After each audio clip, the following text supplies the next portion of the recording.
Welcome to another episode of Biblecraft, where ancient wisdom meets the modern world. I'm your host, and today we're tackling something truly fascinating: the desire paradox, and how to actually get what you want from life.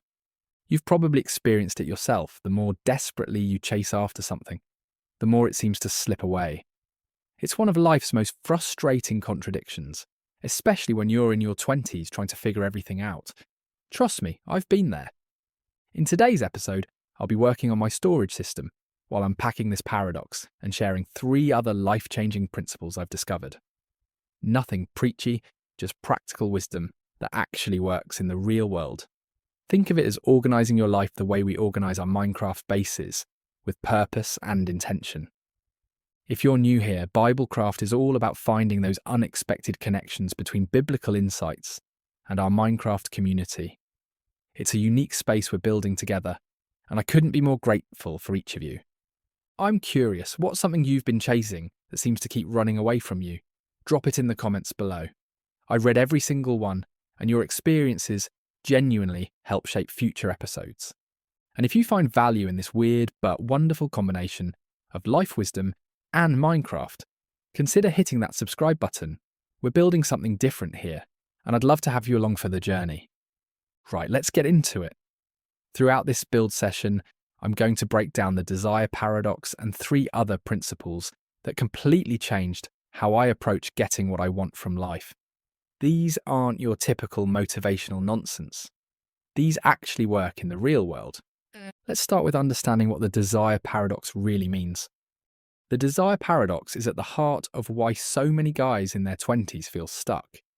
It's this strange contradiction where the harder you chase something, the further away it seems to get. Ancient wisdom recognised this thousands of years ago, but we've somehow forgotten it in our modern hustle culture. Think about it. When you're desperately trying to impress someone, you come across as try hard.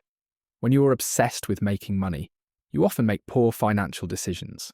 When you're frantically searching for happiness, you feel more miserable than ever. The paradox works like this. Intense desire creates a gap between where you are and where you want to be. This gap becomes a source of stress, anxiety, and desperate behaviour. And ironically, this desperate energy is exactly what pushes away the very thing you're chasing.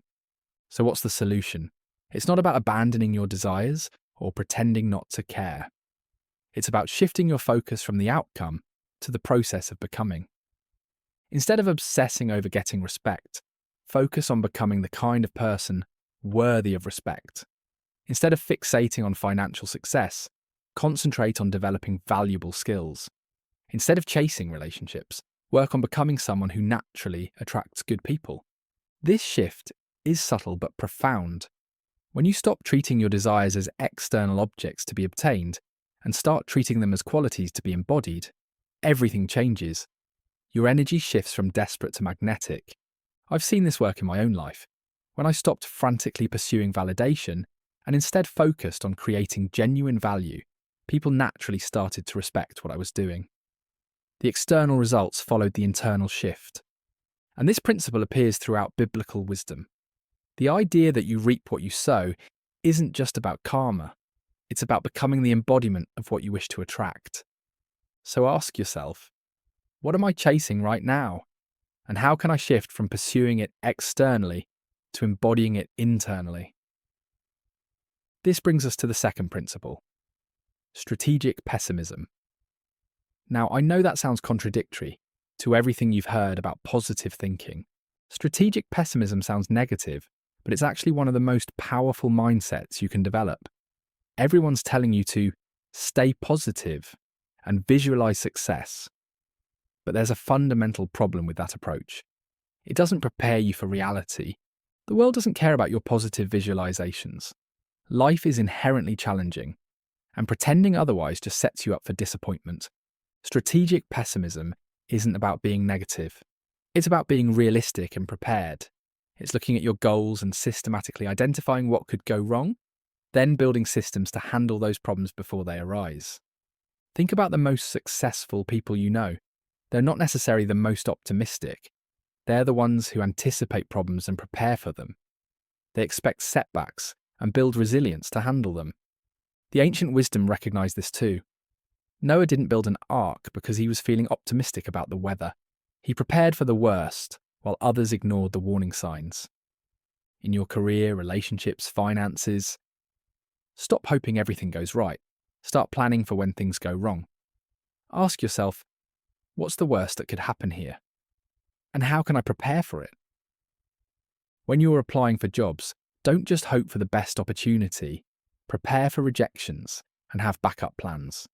When you are in a relationship, don't just expect things to work out. Actively work on communication skills for when conflicts inevitably arise. When you're saving money, don't just assume your income will always increase. Build an emergency fund for unexpected expenses. This mindset gives you a massive advantage over your peers.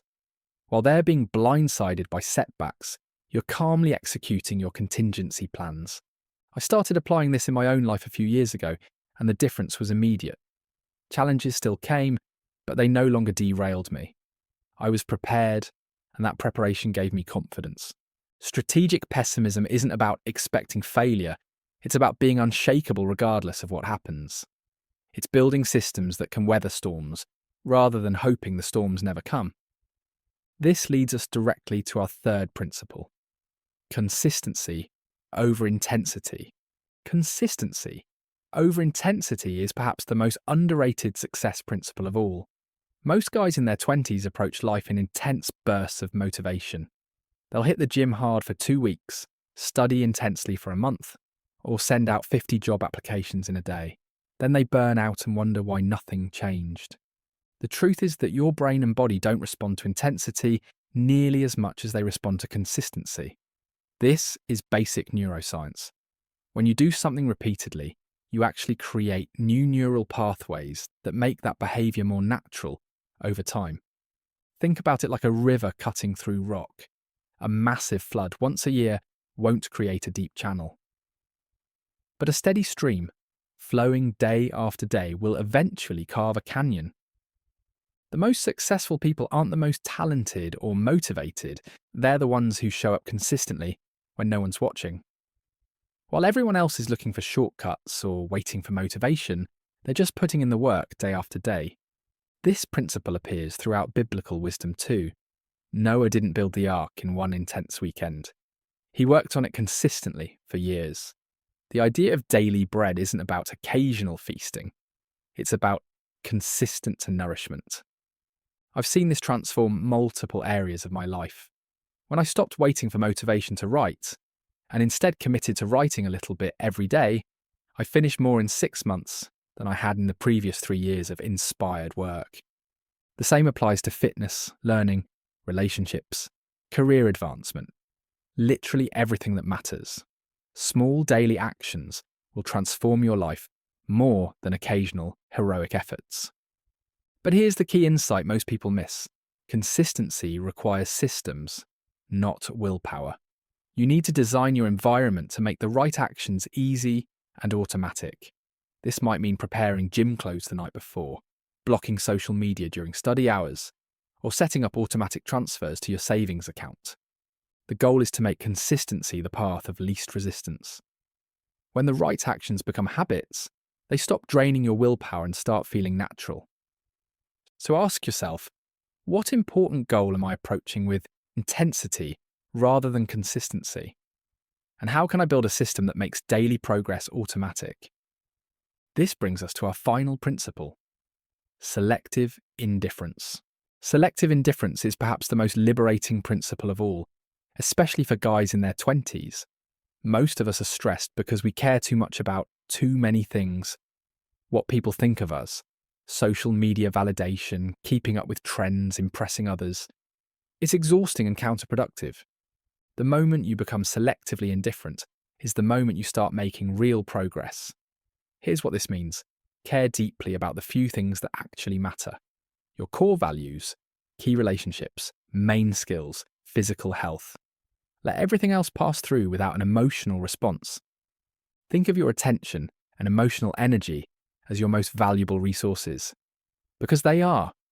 Every time you get upset about something trivial, stressed about something outside your control, or fixated on someone else's opinion, you're wasting these precious resources. Ancient wisdom recognized this too. There's profound insight in knowing what deserves your concern and what doesn't. The serenity to accept what you cannot change, the courage to change what you can, and the wisdom to know the difference. I started applying this principle by asking one simple question. Will this matter in 5 years? If not, it probably doesn't deserve my emotional energy now. That comment someone made about your clothes probably won't matter in 5 years. That temporary setback at work probably won't matter in 5 years. That embarrassing moment in public probably won't matter in 5 years. But your health, your key relationships, your character development, your skills, these will absolutely matter in 5 years, so they deserve your full attention and care. This isn't about being cold or uncaring. It's about being strategic with your limited emotional resources. It's about saving your energy for things that actually matter. When I started practicing selective indifference, my stress levels dropped dramatically and my productivity skyrocketed. I stopped wasting mental bandwidth on things I couldn't control and redirected that energy to things I could. So ask yourself, what am I currently caring about that probably won't matter in 5 years? And what truly important areas might deserve more of my emotional energy? To wrap this up, these 4 principles, the desire paradox, strategic pessimism, consistency over intensity, and selective indifference, work together as a system for actually getting what you want from life. They're not flashy and they won't work overnight, but they work in the real world, for real people. They've transformed my life, and I've seen them transform others. Life will always be challenging. There will always be setbacks and obstacles. But with these principles, you can navigate the chaos with purpose. The question isn't whether you can avoid life storms, you can't. The question is whether you can build something meaningful despite them. That's the real secret to getting what you want from life. It's not about controlling external circumstances. It's about becoming unshakable regardless of them. If you found this helpful, consider subscribing to Biblecraft for more unique perspectives on life, faith, and gaming. And don't forget to drop a comment about what principle resonated with you most, or what topics you'd like to see in future episodes. Until next time, keep building, both in Minecraft and in life.